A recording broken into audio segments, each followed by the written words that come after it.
आज Doubtnut app download करें। Doubtnut पर अपने सभी गणित, रसायन विज्ञान, भौतिक विज्ञान और जीव विज्ञान के डाउट्स का करो सफाया। बस प्रश्न की फोटो खींचो, एक ही प्रश्न को क्रॉप करो और तुरंत वीडियो सोल्यूशन पाओ। अभी डाउनलोड करें। हेलो फ्रेंड, क्वेश्चन दिया हुआ है कि निम्नांकित परिवर्तनों को उत्क्रमणीय और अनुत्क्रमणीय परिवर्तनों में वर्गीकृत करें। तो यहाँ पे हमारा परिवर्तन दिया हुआ है एक तरफ और दाहिने साइड में दिया है उत्क्रमणीय अनुत्क्रमणीय, इनमें से कौन सा ये परिवर्तन है। ठीक है, तो सबसे पहले हम जानेंगे उत्क्रमणीय परिवर्तन हम किसे कहेंगे और अनुत्क्रमणीय परिवर्तन किसे कहेंगे। उत्क्रमणीय परिवर्तन, ठीक, उत्क्रमणीय परिवर्तन। तो उत्क्रमणीय परिवर्तन हमारा क्या होता है, तो हमारे ऐसे परिवर्तन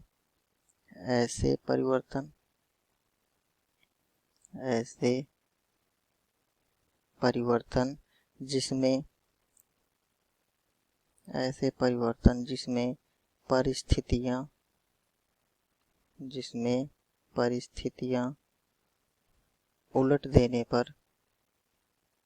परिस्थितियां उलट देने पर पदार्थ वापस अपनी पूर्व अवस्था में आ जाता है। पूर्व अवस्था में आ जाता है। ठीक, तो इस परिवर्तन को हम क्या कहेंगे, इसको हम कहते हैं प्रत्यावर्ती परिवर्तन या इसी को हम उत्क्रमणीय परिवर्तन बोलते हैं। इसी को हम क्या बोलेंगे, प्रत्यावर्ती या उत्क्रमणीय परिवर्तन बोलते हैं। अब अनुत्क्रमणीय परिवर्तन क्या होता है हमारा, देखते हैं दूसरा अनुत्क्रमणीय परिवर्तन। ठीक, अनुत्क्रमणीय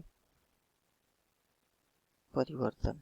ठीक, तो उत्क्रमणीय परिवर्तन हम लोग समझ गए कि उत्क्रमणीय परिवर्तन हमारा क्या होता है, हमारा ऐसा परिवर्तन जिसमें परिस्थितियां उलट देने पर, जैसे आप देखे होंगे जब हम आटा गूंथते हैं, ठीक, अगर आटे को हम क्या करेंगे, गूंथ करके अगर हम रोटी को बेल लेते हैं तो क्या हम पुनः उसको हम जैसे आटे की जो गोली बनती है उस तरफ फिर से हम उसको पुनः परिवर्तन में ला सकते हैं।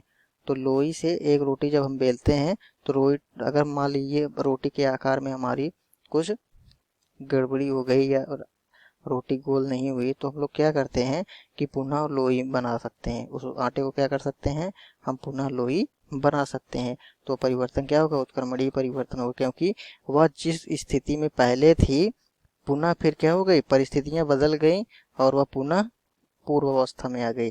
जैसे स्प्रिंग है, स्प्रिंग को अगर हम खींचते हैं और उसको फिर छोड़ देते हैं तो पुनः वह अपनी पहले की स्थिति में आ जाती है। ठीक, वो भी हमारी क्या है, उत्क्रमणीय परिवर्तन। अब हम देखेंगे अनुत्क्रमणीय परिवर्तन क्या होता है।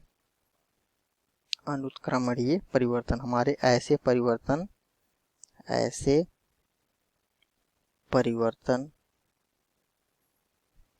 जिसमें परिस्थितियां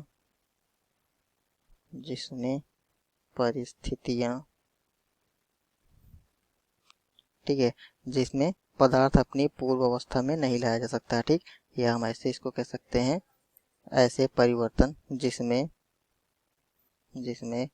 पदार्थ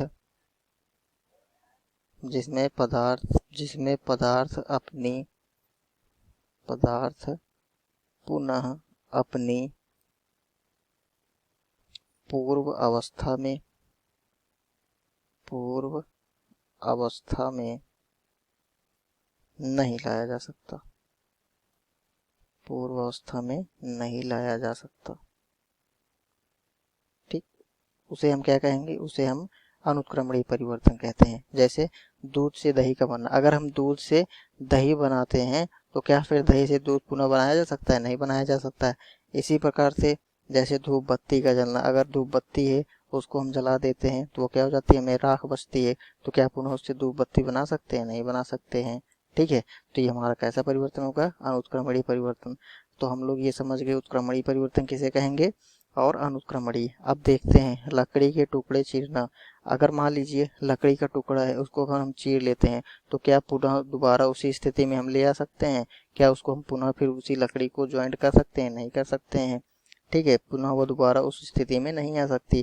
तो ये हमारी क्या होगी? अनुत्क्रमणीय परिवर्तन हो जाएगा यहाँ पे, अनुत्क्रमणीय परिवर्तन। फिर क्या है? आइसक्रीम का पिघलना।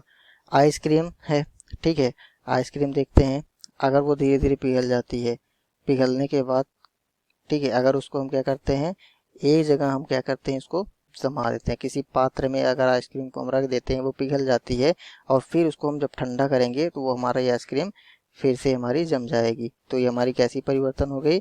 उत्क्रमणीय, क्योंकि इसको हम पुनः पूर्व स्थिति में ला सकते हैं। ठीक, अब चीनी का जल में घुलना। अब चीनी अगर जल में घुल गई तो क्या फिर से चीनी को हम वैसे ही ला सकते हैं? पूर्व स्थिति में नहीं ला सकते। तो ये कैसा परिवर्तन हो गया? हमारा अनुत्क्रमणीय परिवर्तन हो गया, अनुत्क्रमणीय। ठीक, इसी प्रकार से आम का पकना। अगर मान लीजिए अब जैसे कच्चा आम है वो हमारा पक गया, तो क्या पके हुए आम को पुनः हम कच्चे आम में परिवर्तित कर सकते हैं? नहीं कर सकते हैं। तो ये हमारा कैसा परिवर्तन हो जाएगा? अनुत्क्रमणीय परिवर्तन होगा, अनुत्क्रमणीय परिवर्तन। ठीक, खाना पकाना। अब मान लीजिए कच्चा खाना चावल है जैसे, अगर उसको हम पकाते हैं वो हमारा क्या हो गया? खाना पक गया। अब उस पके हुए चावल को क्या फिर से हम पुनः कच्चे चावल में परिवर्तित कर सकते हैं? नहीं कर सकते। तो ये कैसा परिवर्तन हो जाएगा हमारा? ये हमारा अनुत्क्रमणीय परिवर्तन हो जाएगा। ठीक, तो इस प्रकार से इन्हें हम उत्क्रमणीय और अनुत्क्रमणीय परिवर्तनों में वर्गीकृत कर दिए। ठीक, तो यह आंसर हुआ। धन्यवाद। कक्षा 6 से 12वीं से लेकर नीट, IIT, JEE वो एडवांस के लेवल तक 1 करोड़ से ज्यादा छात्रों का भरोसा। आज ही डाउनलोड करें डाउटनेट ऐप या व्हाट्सएप करें अपने सारे डाउट्स 8400 400 400 पर।